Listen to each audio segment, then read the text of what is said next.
Hello friends, नमस्कार, सत श्री अकाल, नमस्कार, प्रणाम। मैं कुमार जीवन आज एक नया ब्लॉग लेके आया हूँ। जंतर मंतर ये सीपी के पास ही है, कनॉट प्लेस के पास है जंतर मंतर। और सीपी भी चलूँगा, सीपी भी आपको दिखाऊंगा आप लोगों को। फ़िलहाल जंतर मंतर में हूँ और ये बहुत ही पुराना ऐतिहासिक जगह है। वैसे भीड़ बहुत है और डर भी है थोड़ा कोरोना का, क्योंकि दिल्ली में पूरे वर्ल्ड में ही कोरोना फैल गया, आपको पता है, सबको पता है। ये कोरोना का डर है कि दिल्ली में भी अलर्ट है, कहीं कोरोना ना हो जाए। लेकिन मैं तो यही जानता हूँ कि जब तक हमारे देश के प्रधानमंत्री नरेंद्र मोदी जी हैं कोरोना नहीं होने देंगे। वो पहले भी उन्होंने बहुत बचाया हम लोगों को, और अब भी दोबारा हमें तो पूरी हिम्मत है। हमारे बड़े भाई साहब हमारे साथ हैं तो कोई दिक्कत नहीं होगी। तो आइए चलते हैं और जंतर मंतर का सारी बातें जंतर मंतर के बताते हैं। के साहब भी आए हुए हैं, मेरे साले साहब भी आए हुए हैं, मेरी वाइफ भी आई है। तो आइए फिर चलते हैं के पास और फिर पूछते हैं सवालों के जवाब। फ्रेंड्स, ये जंतर मंतर के गेट पर ही मिल गया, पूरा नक्शा है जंतर मंतर का, पूरा नक्शा है, कहाँ क्या है कहाँ क्या नहीं है। अंधेरे में क्लियर नज़र नहीं आ रहा। ये पूरा नक्शा है जंतर मंतर का। अंदर दिखाता हूँ, चलिए अंदर चलते हैं। मौसम बहुत ही सुहाना है। टीवी में बताया था कि बहुत ठंडी पड़ेगी और बहुत, लेकिन ऐसा कुछ नहीं है, मौसम बहुत बढ़िया है, धूप भी है। हाँ, कहाँ जा रही है कैसा लगा आज का ब्लॉग? हम लोग जंतर मंतर में ही बनाएंगे और भी सीपी भी जाएंगे और कई जगह जाएंगे। और कैसे, हाय बोलो मेरे फ्रेंड को। चलो चलते हैं। कहाँ के कहाँ है? ये जंतर मंतर से वो सीपी की बिल्डिंगें नज़र आ रही हैं। कनॉट प्लेस के पास जो बिल्डिंग है, बड़ी बड़ी बिल्डिंगें, वो नज़र आ रही हैं, हो रही। और जंतर मंतर का तो पूरा है ही अपना, काफ़ी लोग देखने आते हैं।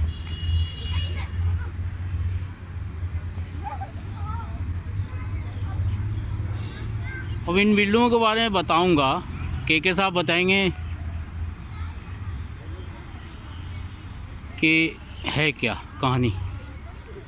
ये गेट है, मेन गेट है, ये जंतर मंतर का मेन जो है। हाँ हाँ, नीचे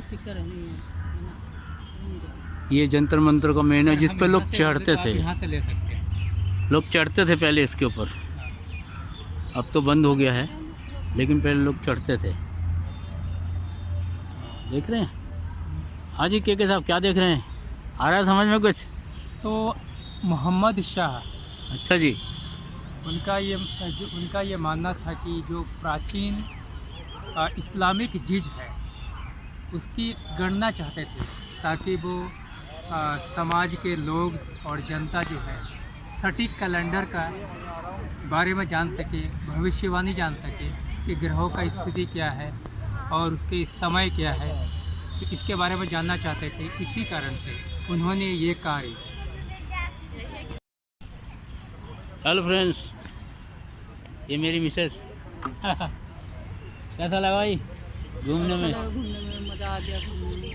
अब बहुत इन दिनों काफ़ी घूम रहे हैं हम लोग, क्योंकि ठंड का मौसम है और तो घर से निकलना होता है ठंड के मौसम में ही, तो वही तो कह रहे हैं, वही तो। और दिल्ली में जो है ना, ठंड के मौसम में मज़ा ही अलग है। तो ये हमारे पीछे क्या आपको पूरा नज़र आ रहा होगा,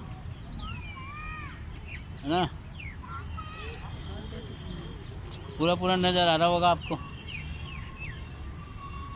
जंतर मंतर का मंतर। अभी के साहब बता रहे थे ऐतिहासिक बातें, कौन था, कैसे हुआ, किस लिए बनाया, क्या काम था इनका, क्या यूज़ होता था, वो सारा कुछ वही बताया इन्होंने। ये देखिए सीढ़ियाँ, ये पहले हमें याद है इस सीढ़ी से हम लोग ऊपर की तरफ जाते थे। पता नहीं किस कारण से बंद कर दिया है, ये यहाँ पर बंद रखा है, आगे नहीं जा सकते। ऊपर तक चढ़ा था, मुझे याद है मैं चढ़ा था। अब ये इसका जो है षष्ठमांश यंत्र, ये है षष्ठमांश यंत्र, इसका क्या हिस्ट्री है वो देखते हैं। ऐतिहासिक एवं सांस्कृतिक महत्वपूर्ण इसमें है क्या, दिल्ली और जयपुर की वैद्यशालाओं का एक अद्वितीय यंत्र है जिसकी गिनती महाराजा जय सिंह के सर्वोच्च उपकरणों में होती है। ये है, और इसका नाप है त्रिज्या लगभग 8.25 मीटर। इसका उपयोग,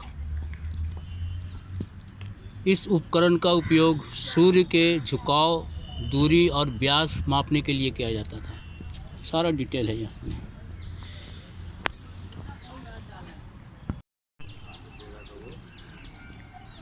ये पूरा जंतर मंतर है, आप देख सकते हैं।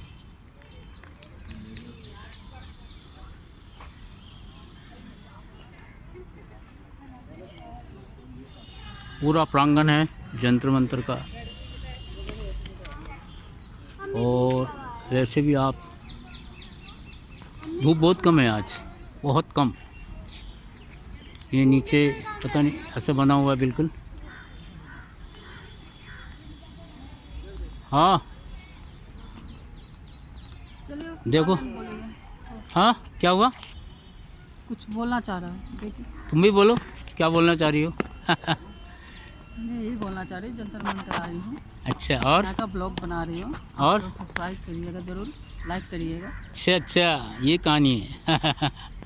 ओके दोस्तों, इस जंतर मंतर में 13 आर्किटेक्चरल खगोलीय उपकरण है जिनका उपयोग जो है, इसका निर्माण इसलिए किया गया था कि हम नग्न आँखों से, यानी टेलीस्कोप की ज़रूरत नहीं है, उस समय सूर्य, चंद्रमा और अन्य ग्रहों की स्थिति को और समय के बारे में जानकारी मिल सकती है। वाह जी वाह, क्या बात।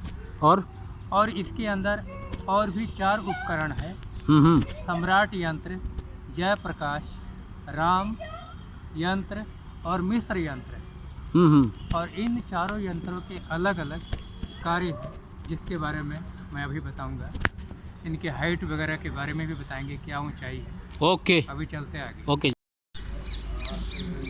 ये है सम्राट यंत्र। सम्राट यंत्र का उस वक्त क्या उपयोग था, किस लिए ये बनाया गया था, ये सब के बताएंगे अभी आप लोगों को। ये मैं सिखा रहा हूँ। हाँ जी के साहब क्या कह रहे हैं, आइए, ये आ गए के। दोस्तों, ये हमारे पीछे आप देख रहे होंगे, ये सम्राट यंत्र है जो 70 फीट ऊंचा और 140 फीट लंबा और 10 फीट इसकी मोटाई है, जो दिन के आधे सेकंड को सटीकता के साथ यह माप सकता है। जबकि उस समय धूप घड़ी हुआ करती थी, उसके बावजूद इस यंत्र के यहाँ पे बहाल होने के कारण उस समय को मापने में एक क्रांतिकारी आ गया था, क्योंकि धूप घड़ी जो है 1 घंटे के सही समय को देती है, लेकिन आधे सेकंड को सटीकता के साथ मापने के लिए ये सम्राट यंत्र उस समय क्रांतिकारी साबित हुआ। और इसको लोग इससे, और जितने भी ग्रह थे उसके सही एंगल की जानकारी भी इससे मिली। हाँ जी क्या कह रहे हैं। इस तरह से मैंने अभी आपके सामने में जानकारी दी सम्राट यंत्र के बारे में। तो अभी और भी 3 यंत्र है, राम यंत्र, जयप्रकाश यंत्र और मिस्र यंत्र, जिसके बारे में अभी मैं चर्चा करूंगा उसके बारे में। वाह, सम्राट यंत्र इतना ऊपर कैसे लोग जाता था, क्या करता था। नहीं देखो इधर, 40 फुट हाइट है, 70 फुट हाइट है इसकी, 70 फीट हाइट है और 140 फुट इसकी लंबाई है अच्छा अच्छा, और 10 फुट इसकी मोटाई है। वाह जी वाह, क्या बात, बहुत बढ़िया। ये है पुतला वाला मेरी। क्या हुआ, चढ़ने में दिक्कत है हैं? ऊपर चढ़ते चढ़ते थक जाओगे, ऊपर नीचे इतना है। ये कौन सा यंत्र है? ये इसके खोखले जगह हैं, देख रहे हैं आप, चलो ये है ना, सारे के सारे ऐसे ही है, खोखले बने हुए हैं। कौन सा यंत्र, इसमें भी हम लोग पहले जाते थे, लेकिन अब सब जगह जाना वर्जित है। अच्छा, पहले यहाँ टिकट भी नहीं था, अब टिकट भी लगते हैं। कहाँ गया के? यहाँ भी जाने का रास्ता था, नीचे जाने का, ये देखिए, ये सब वर्जित है। पता नहीं क्यों बंद कर रखा है, सारा बंद है, ये गेट लगा रखे हैं इन्होंने।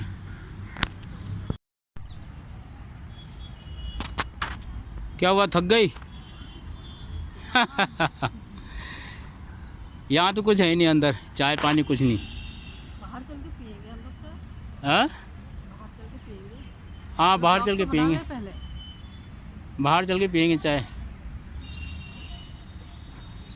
थक गई क्या, बताओ, थक गई तो है? नहीं तो और भी सारा ब्लॉग बनानी है। सीपी जाना है क्या? चलना है सीपी। सीपी चलना है, हाँ, अच्छा।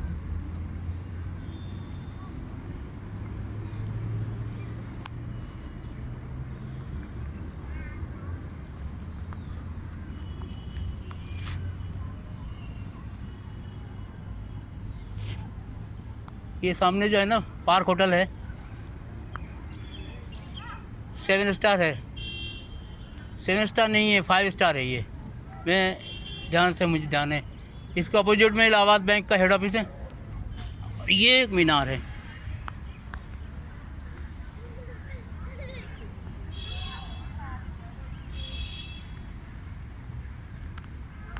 चलो फिर, चलो देखिए के क्या कर रहा है। दोस्तों, ये राम यंत्र है, पूरा राम यंत्र है। पहले इसमें नीचे जाने की इजाज़त थी, अब नहीं है।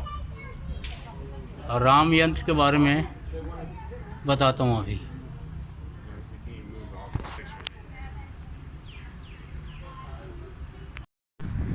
ये अभी जो हम लोगों ने देखा है राम यंत्र, वही है ये है इसका गोल दीवार जो अभी हमने देखा, और ये सनलाइट कैसे पड़ता है, क्या है, सारा कुछ है इसमें, देख रहे हैं ना। ऐतिहासिक और महत्वपूर्णता क्या है, माप क्या है इसके दीवार का, 7.51 मीटर के बराबर है। इसका उपयोग क्या है, ये भी क्लियर है, और इसका कार्य क्या क्या है, कैसे काम करता था, ये सारा कुछ है इसमें। और ये है सन से कैसे काम करता था, इसका सेक्शन है, वो अभी आपको दिखाया मैंने, ये वही है। Thank you. हेलो फ्रेंड्स, ये मेरे ख्याल से कौन सा यंत्र है, राम यंत्र है ना, राम यंत्र पार्ट 2। हाँ जी, के साहब, क्या है ये कहानी, कुछ बताएंगे क्या? दोस्तों, यह राम यंत्र है और सवाई राजा जय सिंह द्वितीय के दादाजी के नाम पर रखा गया है। अच्छा। और इसका जो अंदर आप देखेंगे, जो रेडियस है, इसकी त्रिज्या है, वह 7.51 मीटर है। और इसके अंदर में जो लाइनें देख रहे हैं, वो 30 पार्ट्स में डिवाइड किया गया है, 30 भागों में विभाजित किया गया है। और इसके अंदर का जो एंगल है, हर एंगल जो है 6 डिग्री की है, 6 डिग्री का हर एंगल है। और वो एक कंप्लीट सर्कल जो है आपका 360 डिग्री का बन जाता है। अच्छा।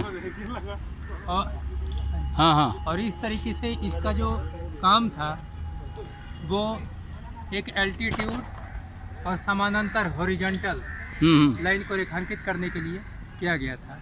जो भी प्लैनेट्स है, सूर्य, चंद्रमा और अन्य पिंड ग्रहों के जानकारी के लिए इसकी अच्छा। स्थापना की गई। वाह के भाई, बहुत बहुत थैंक्स। ये खोखला यंत्र क्या है जेपी भाई? के क्या है ये, आप बताओ इसकी क्या हिस्ट्री है इधर? हाँ। दोस्तों, ये जयप्रकाश यंत्र है और ये खोखले आकार में इसका निर्माण किया गया है। और इसका जो कार्य था, जितने भी स्टार्स है, तारे हैं, इनकी स्थिति का, इनकी पोजीशन का पता लगाया जाता है। अच्छा, बहुत बढ़िया। बस भाई यही काम है इनका? बस इतना ही काम। पूरा लाइटिंग आ रही है, आप कहाँ हो? नहीं, वाह, लेकिन उस दिन इतना शाम को लिए थे। हाँ, लाइट बहुत कम है, सूरज डूबने वाला है, जबकि 5 बजे अभी, लेकिन सनलाइट बिल्कुल ही कम है और बहुत कम सनलाइट है। सनलाइट कम होने के कारण वैसे दिखाई पड़ रहा है, कोई दिक्कत है ही नहीं, सनलाइट बहुत कम है। ये है मेन जंतर मंतर का वो दृश्य जो हम लोग किताबों में देखते हैं। के भाई कुछ है इसका? हाँ जी, कुछ कह सकते हैं, बताइए कुछ। हाँ के भाई कुछ बताओ। दोस्तों, इस समय हम हैं मिस्र यंत्र के सामने और इस यंत्र को खुद जय सिंह जी ने खुद डिजाइन किया था निर्माण करने के लिए। वाह जी। और इस यंत्र का मुख्य काम है कि वर्ष के सबसे छोटे दिन को कैसे डिजाइन किया जाए। यानी वर्ष जो साल का जो सबसे छोटा दिन है, मेरे ख्याल से 22 दिसंबर का दिन माना जाता है। 22 दिसंबर? हाँ जी। अच्छा अच्छा। तो उस सबसे जो भी साल का सबसे छोटा दिन होता है वो दिसंबर में माना जाता है। तो वो इस यंत्र का कार्य ये था कि सबसे छोटे दिन को निर्धारित करने में काम आता है। हाँ, बैठ गए? हाँ जी दोस्तों, इस समय मैं बैठा हूँ, थक गए हो? मिस्र यंत्र के पास। अच्छा जी। मिस्र यंत्र के पास बैठ के बड़ा ही आनंद आ रहा है। और इसका जो डिजाइन किया था, खुद जयपुर के राजा जय सिंह ने इसका डिजाइन किया था। और इसका मुख्य काम था कि वर्ष के सबसे छोटे दिन को निर्धारित करने के लिए। ये तो आपने अभी बताया है। इस यंत्र से ये पता लगता था कि वर्ष का सबसे छोटा दिन कौन था। ये तो अभी आपने बताया है, और कुछ बताइए नई बात। विशेष इसके बारे में यही जानकारी। थैंक्स।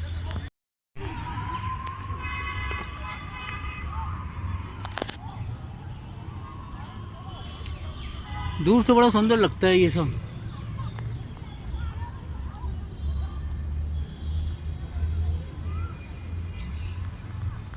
और जी के भाई कहाँ हो? यहाँ से पूरा जंतर मंतर पूरा दिखाई पड़ता है, पूरा फेस। ये सब मैंने आपको दिखा दिया था, सारा कुछ दिखा दिया था। ये एक मीनार है, ये 5 स्टार होटल है, ये मेरी वाइफ है। तुम आज थक गई हो क्या? चलो बाहर चाय पियेंगे।